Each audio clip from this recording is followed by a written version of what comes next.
Par où commencer? Je vais vous faire une petite introduction de pourquoi je reviens, pourquoi je suis partie, etc. Parce que pour ceux qui savent, je faisais des vidéos YouTube où je faisais des vlogs qui parlaient de ma vie de tous les jours avec ma maladie.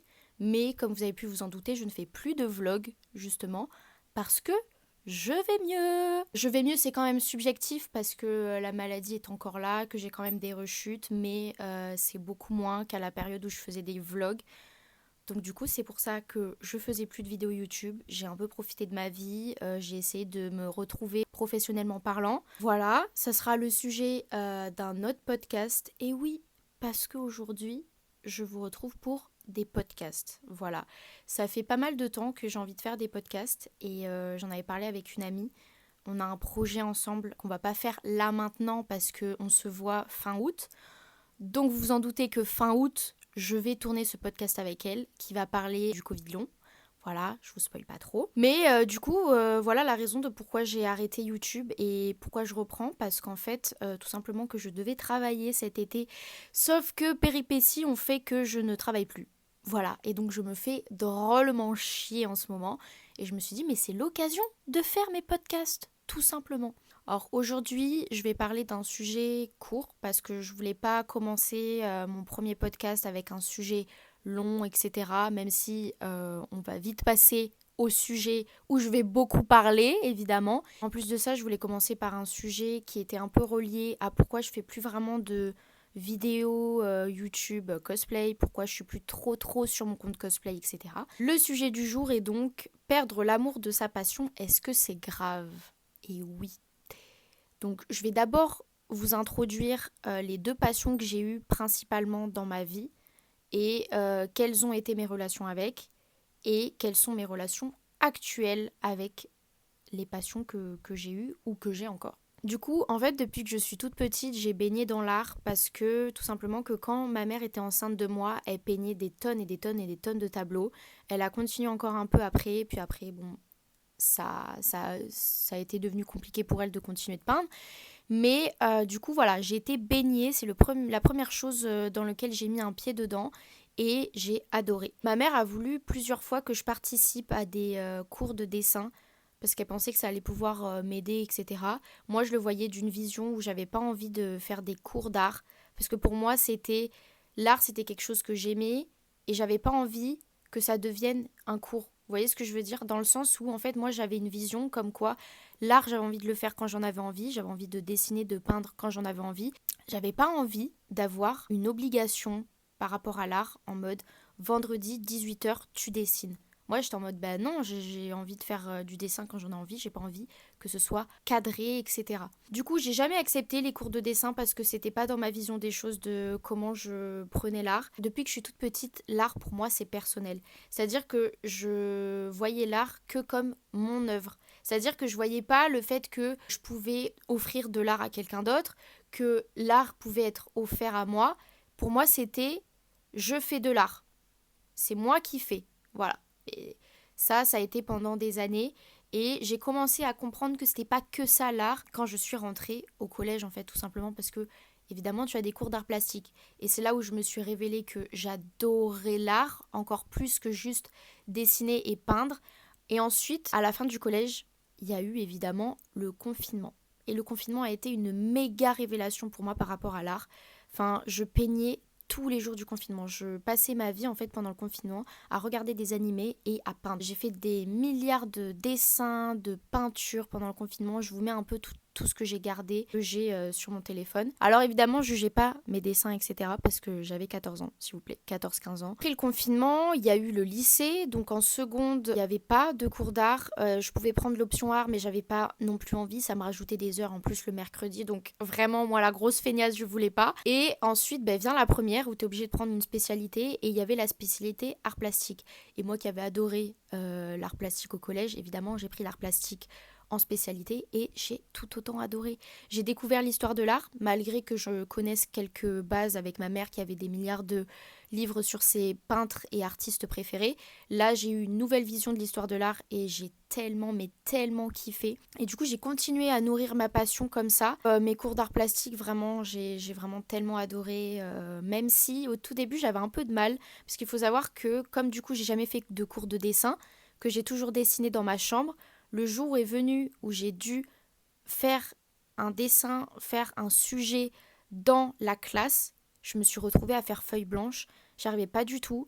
J'ai dit à la prof, je suis désolée, mais je crois que le fait de ne pas être dans ma chambre, ça me perturbe vraiment beaucoup et que j'arrivais pas à faire, j'arrivais pas à dessiner. Bon, j'ai réussi à faire, en fait, je faisais des maquettes au lycée, dans la classe d'art. Je faisais des petits croquis et à la maison, je repaufinais tout ça. Ça a été aussi quelque chose d'assez frustrant, les cours d'art, parce que du coup, tu te retrouves pas toute seule dans ta chambre devant ta feuille. Tu es entourée de plusieurs personnes qui ont la même passion que toi et qui ont 3 fois ton niveau. Voilà. Ça a été, je pense, quand même quelque chose de bien pour moi parce que je me suis dit, en fait, au tout début, j'ai eu du mal. J'étais en mode, ah, mais je suis vraiment gaze en fait en dessin. Je me suis vraiment dit, j'ai vraiment eu cette réflexion de me dire, oh, mais en fait, moi, toutes ces années, j'ai cru que j'étais forte en dessin, mais quand je vois les autres, pas du tout. Et j'ai retrouvé une amie que je connaissais de primaire, que je savais qu'il faisait des cours de dessin. J'ai revu ses dessins du lycée et j'étais en mode waouh, ça n'a rien à voir, ça n'a rien à voir. Elle a 6 fois mon niveau. Donc j'ai relativisé, ça m'a fait du bien de me dire que j'étais pas dans ma bulle, que j'avais d'autres choses à apprendre et j'ai continué à nourrir cette passion avec les cours d'art, les cours d'histoire de l'art. J'aurais jamais cru que j'aimerais autant les cours d'art, même si je savais que j'adorais l'art, etc. Je pensais pas. Plus j'avance dans l'art, plus je kiffe tout ce que je fais, tout ce que j'apprends, etc. Donc ma passion grandit de plus en plus. Je vais vous mettre d'ailleurs un sujet que je crois que j'ai gardé parce que j'étais trop fière de ce que j'avais fait. C'était mon premier sujet d'art en plus, le tout premier, voilà, que j'ai fait de mon année.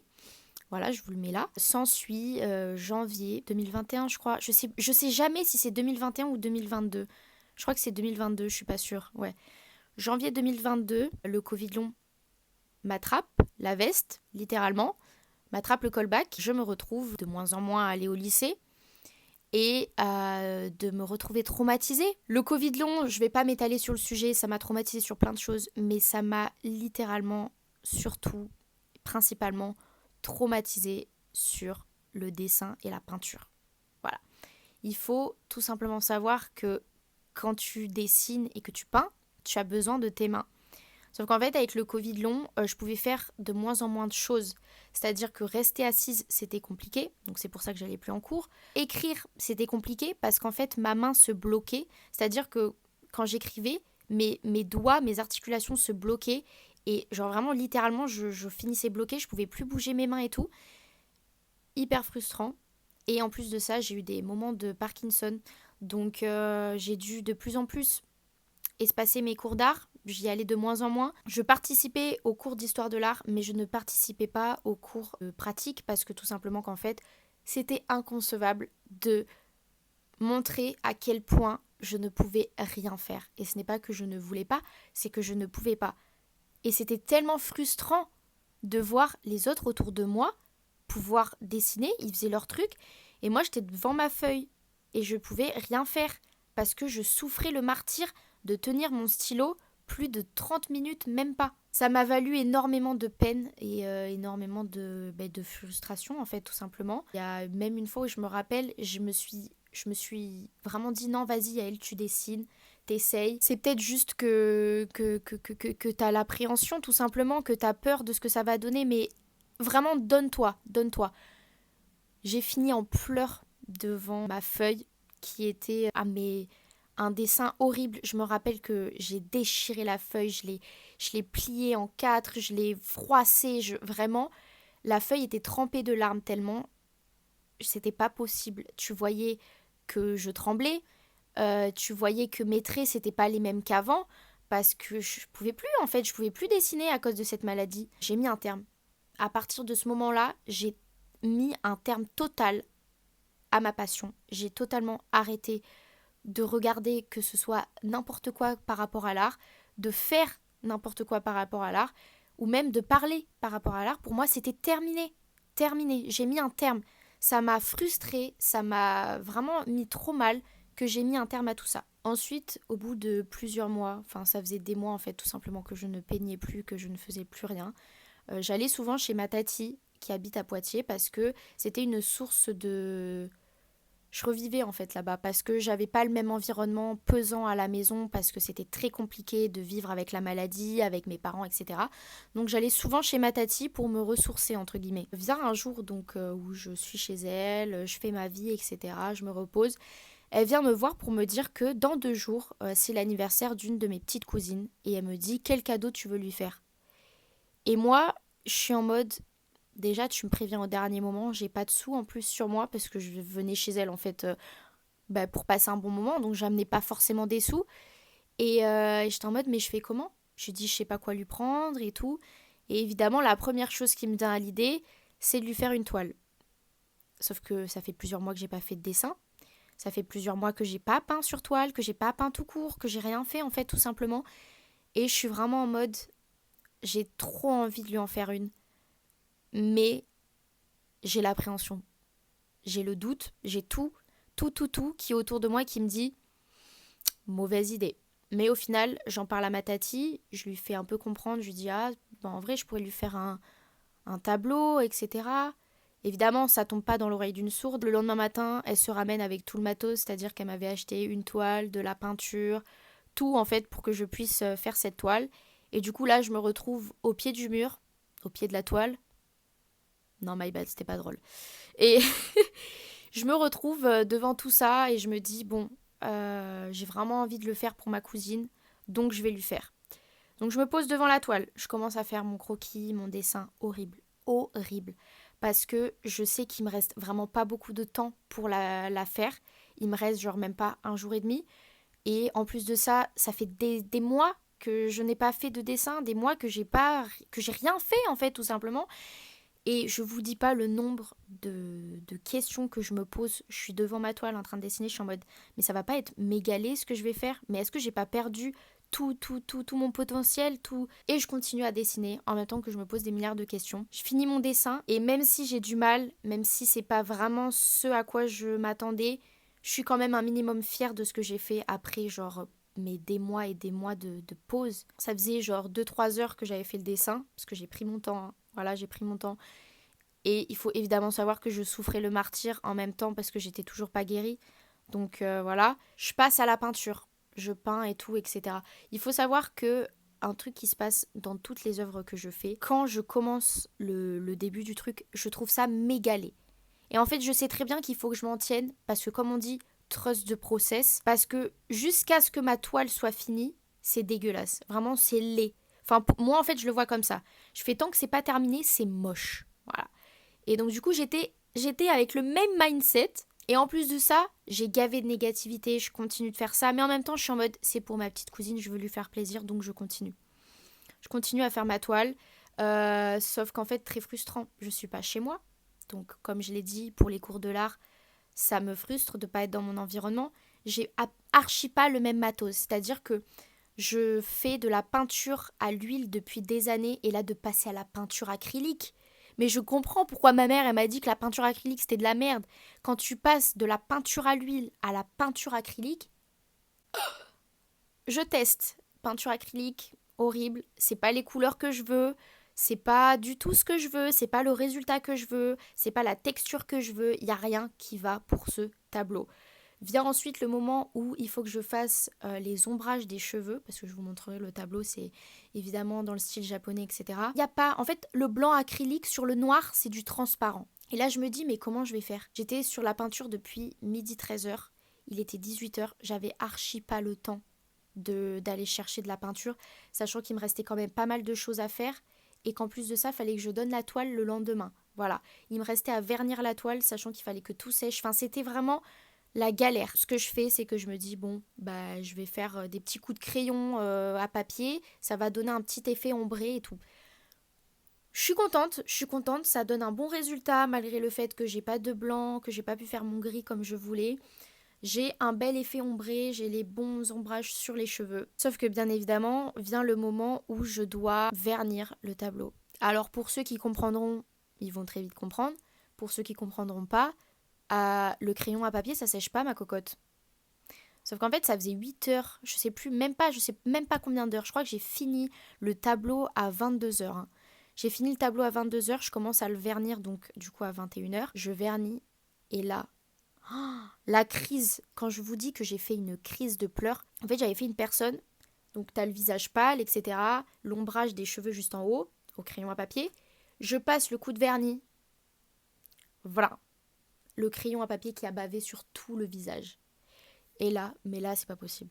Là, je pète un câble. Je sais pas du tout comment je m'en suis sortie. Au final, 1 heure après, j'ai réussi à tout peaufiner, j'ai réussi à tout faire comme je voulais. Pas vraiment comme je voulais parce que au final, le tableau, même encore à l'heure actuelle, je le trouve vraiment hideux. Je l'aime pas du tout. Je l'ai offert à ma cousine et ça m'a fait grave de bien. Ça m'a fait grave de bien de lui offrir. Et c'est là où je me suis rendu compte que j'ai plus envie de faire du dessin, de la peinture pour moi, parce qu'avant ça a été toujours très personnel. Maintenant, je pense que je vis ma passion à travers les autres. Pas en mode à travers le regard des autres, mais par rapport au fait que je vis ma passion en l'offrant en fait. Tout simplement, je donne ma passion. Voilà, je la donne puisque je trouve que elle m'appartient beaucoup moins qu'à une certaine période. J'ai plus l'envie, j'ai pas le besoin de peindre, de dessiner comme avant, mais ça me fait trop plaisir de donner un bout de ma passion que j'ai vécue à des gens proches, à des gens que j'aime. D'ailleurs, gros big up à ma meilleure amie qui attend mon tableau. Genre, ça fait des mois, je lui ai dit, je fais un tableau. Je l'ai toujours pas fini, voilà, malheureusement. Pourtant, il est très très beau, hein, je vous jure. Il manque un seul truc, c'est-à-dire les contours noirs. Voilà, en fait, j'ai tellement peur de rater le tableau que je le laisse en suspens depuis des mois. Voilà, elle a déménagé, elle a eu son appart et du coup, je voulais lui offrir un tableau. Je l'ai toujours pas fini, voilà, tout simplement. Mais écoutez, je le finirai un jour. Voilà. Maintenant, l'art, je sais plus en fait comme avant. C'est différent. Je pense que tout ce que j'ai vécu avec la maladie a fait que je m'en suis éloignée malheureusement. Mais je vois toujours ça comme une passion que j'ai eue, la passion de mon enfance, la passion que j'ai eue en commun avec ma mère. Même si maintenant, c'est vrai que c'est difficile pour moi et que je me vois pas continuer à faire des milliards et des milliards de dessins parce que maintenant, je suis plus en mode, je préfère en fait tout simplement peindre et donner tout ça que de le faire pour moi. Mais tout simplement que maintenant, ma passion, je la vois comme quelque chose que j'offre aux autres et pas quelque chose que j'offre à moi-même. Parce qu'avant, c'est plutôt ce que je faisais en fait. Tout simplement, je faisais des dessins pour moi. Et maintenant, je le fais pour les autres parce que pour moi, ça me suffit plus, ça me convient plus. Juste de voir que offrir quelque chose aux autres, ça leur fait plaisir, ben, ça me fait quand même malgré tout un petit peu vivre la passion que j'avais, même si elle est vraiment plus du tout là en fait. Du coup voilà, ça c'était pour l'art. C'est un sujet que j'ai jamais vraiment parlé autour de moi, de à quel point ça a été traumatisant et à quel point ça m'a fait du mal de m'en détacher, mais maintenant je le vis bien. Parce que les gens, je pense, ils se sont jamais rendus compte à quel point ça a été une passion pour moi. Parce que je le disais pas, parce que comme je vous l'ai dit, c'était méga personnel en fait. L'art et moi, c'était très personnel. Même si maintenant ça l'est plus, je l'accepte. Je trouve ça cool maintenant que je le vive différemment. Voilà. Je vais maintenant évidemment parler du cosplay parce que je ne pouvais pas ne pas parler du cosplay, sachant que ça a été une de mes passions avec lesquelles j'ai commencé les réseaux, que j'ai commencé YouTube, que j'ai commencé tout en fait, voilà, que j'ai commencé à m'affirmer. Ça a été une passion, tout comme l'art, qui m'a fait vraiment évoluer humainement parlant. Donc je me devais d'en parler et surtout en fait je voulais faire ce premier sujet-là de podcast parce qu'en fait c'était relié un minimum à pourquoi je fais plus de vidéos YouTube sur le cosplay. Alors j'ai commencé à faire du cosplay à partir de 9-10 ans, on va dire par là. Ça a été une très très grande révélation de commencer par mon cosplay de Princesse Mononoke parce que ça a été mon premier vrai cosplay, ça a été mon premier cosplay main et ça a été le premier cosplay avec qui j'ai participé à un concours cosplay. Et en plus de ça, ça a été le premier cosplay avec lequel j'ai gagné un concours. Ça a été un enchaînement de premières fois qui ont fait que, évidemment, j'allais rentrer dans le monde du cosplay parce que ça a été tellement tout d'un coup que j'étais en mode waouh. Du coup, j'ai commencé le cosplay. Moi, j'ai trop kiffé. Surtout, en fait, ce que je kiffais dans le cosplay, c'est que je pouvais incarner un personnage que je kiffais, qui était souvent, très souvent, à l'opposé de ma personnalité. Je kiffais juste de me changer et d'être quelqu'un de totalement différent. Je suis quelqu'un qui a besoin de changement constamment, constamment. Ça se voit par mes couleurs de cheveux. Je vais vous montrer le nombre de milliards de coupes de cheveux que j'ai fait en moins d'1 an. Voilà, tout simplement que j'ai besoin de changement constamment. Et le cosplay, ça me procurait le fait d'être une autre personne. J'étais épanouie dans ça. Même si, évidemment, ça a été très compliqué au collège. Vous savez, les enfants, ils sont trop méchants entre eux. Mais j'ai quand même été étonnée au tout début, ça me faisait du mal. Sauf qu'après, au final, je m'en suis très très vite foutue. Voilà. Comme j'ai dit, le cosplay, ça m'a vraiment élevée mentalement parlant. C'est-à-dire que grâce à ça, j'ai pu m'assumer dans ce que j'aimais, j'ai pu m'assumer en tant que personne et ça m'a vraiment fait évoluer différemment en fait. Je pense que si j'avais pas connu le cosplay, je serais pas la personne que je suis actuellement et ça c'est sûr en fait. J'ai fait du coup du cosplay de mes 10 ans jusqu'à mes 17-18 ans et j'ai kiffé ma vie. J'ai pu évoluer dans le cosplay, ça m'a fait toucher à plein de choses, que ce soit la couture, le montage photo, le tout, tout, tout, tout. J'ai pu toucher à tout et j'ai pu connaître tellement de choses différentes que j'en suis trop contente. J'aime toujours autant le cosplay, c'est comme l'art. En fait, je pense que j'ai un peu la même relation que j'ai avec l'art que j'ai maintenant avec le cosplay. Peut-être un petit peu moins parce que le cosplay c'est quand même assez récent. C'est vrai que maintenant je fais beaucoup beaucoup moins de cosplay parce que avant j'avais le besoin d'en faire. Je me sentais de devoir incarner quelqu'un d'autre, d'être quelqu'un d'autre. Maintenant, pas du tout. En fait, maintenant, je suis tellement plus à l'aise avec qui je suis actuellement qu'au collège où je me cherchais, je savais pas qui j'étais.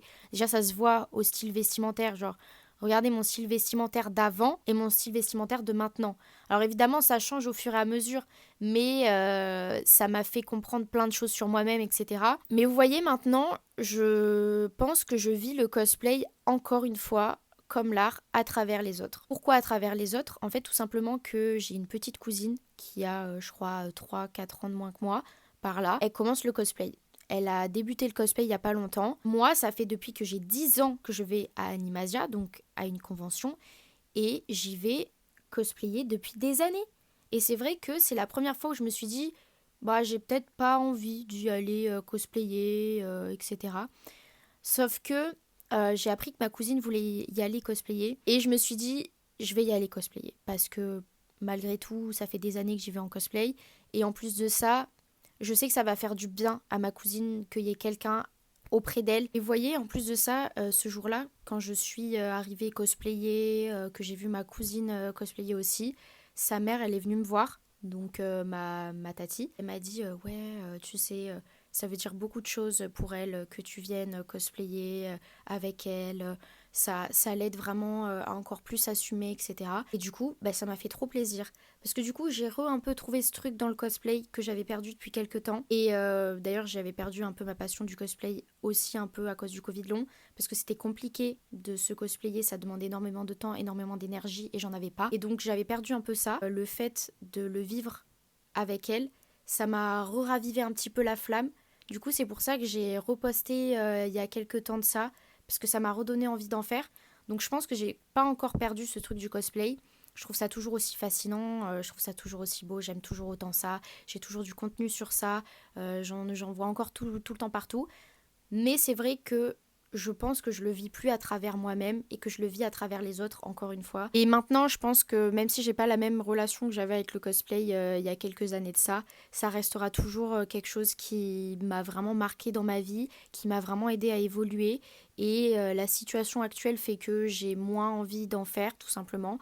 Mais c'est ok et c'est pas super grave parce qu'au final, j'en garde des bons moments et que peut-être que prochainement, j'aurai envie d'en refaire. C'est moi et mes envies, donc c'est très aléatoire. Donc en soi, j'ai pas tant perdu ma passion que ça. Je pense que juste, j'ai plus les mêmes objectifs, les mêmes envies qu'à une certaine période. J'évolue, je grandis, donc c'est tout simplement normal en fait. Du coup, moi, par rapport à ce sujet-là, sachant que j'ai perdu de grosses passions, juste que bah tu peux avoir une passion et elle peut être remplacée par une autre et ainsi de suite. Et en fait, c'est juste les aléas de la vie et c'est pas grave. C'est pas grave. Voilà. Et puis même si vous avez perdu votre passion un jour, peut-être qu'elle reviendra plus tard et c'est encore mieux et c'est trop bien. En fait, moi, je pars du principe que si ta passion, elle t'a laissé avoir des bons moments, des bons souvenirs, bah pourquoi te faire du mal à te dire que c'est plus ta passion actuelle? Ça a été ta passion avant et ça t'a laissé des super beaux souvenirs. Donc voilà, c'est la vie. De mon point de vue, perdre une passion, c'est vrai que c'est perdre un bout de soi-même parce que surtout si ça a été une passion pendant plusieurs années, qui t'a fait évoluer, etc. Mais c'est surtout passer à autre chose et évoluer et avoir de nouvelles passions. Après, évidemment, je n'ai pas la même vision des choses que beaucoup d'autres personnes et je suis quelqu'un qui relativise quand même assez pas mal sur certains trucs. En tout cas, je vous le dis, si vous avez perdu une passion pour quelque chose et que ça vous fait du mal d'avoir perdu cette passion, soit réessayez de rabibocher la flamme, la raviver. Rabibocher, ça ne veut rien dire. Enfin, si, mais c'est pas dans ce sens-là. Donc ouais, de raviver la flamme que vous avez pour votre passion. Et si ça marche pas, ben vous allez trouver une autre passion plus tard. Vous allez trouver autre chose. Voilà, je pense que j'ai un peu fait le tour de tout ce que je voulais dire. Ça a été très personnel, très introspectif. Je crois que ça se dit, je ne suis pas sûre. Mais voilà, moi en tout cas, je vous ai donné mon expérience par rapport à tout ça. Et ce que vous pouvez en retenir, c'est tout simplement que c'est comme la vie en général, ça va, ça vient. Vous avez une passion pour ça, mais plus tard vous aurez une passion pour une autre. Et ça n'enlève pas le fait que vous avez une passion pour tel ou tel truc et que ça a été des super bons moments. Voilà, je pense qu'on en a fini pour le podcast d'aujourd'hui. J'espère que ça vous aura plu, que vous avez apprécié m'écouter parler. Ça a été un peu court, mais je vous l'ai dit, premier sujet, je voulais faire un truc assez ledge, assez court. Surtout qu'en plus, c'était un peu une introduction de pourquoi je faisais plus rien sur le monde du cosplay, etc. Du coup, pour moi, c'était obligé que je commence par ce sujet-là de podcast, sachant que c'était relié. Enfin bref, voilà, je pense que vous avez compris. J'espère que vous avez kiffé mon podcast. On va évidemment se retrouver pour de nouveaux podcasts parce que j'ai plein de sujets auxquels j'ai envie de parler. Pas longtemps, je vais m'acheter des micro-manchettes, enfin des micro-shirts là. Vous savez que vous accrochez au t-shirt parce que ça fait un peu ghetto de parler dans mon micro d'écouteur. Mais écoutez, on commence tous quelque part, voilà, donc c'est mieux que rien. Je vous souhaite une bonne journée, une bonne soirée, une bonne nuit, une bonne matinée. Je ne sais pas à quelle heure vous écoutez ce podcast, mais en tout cas, voilà, plein de bisous, plein de bonnes ondes. Au revoir.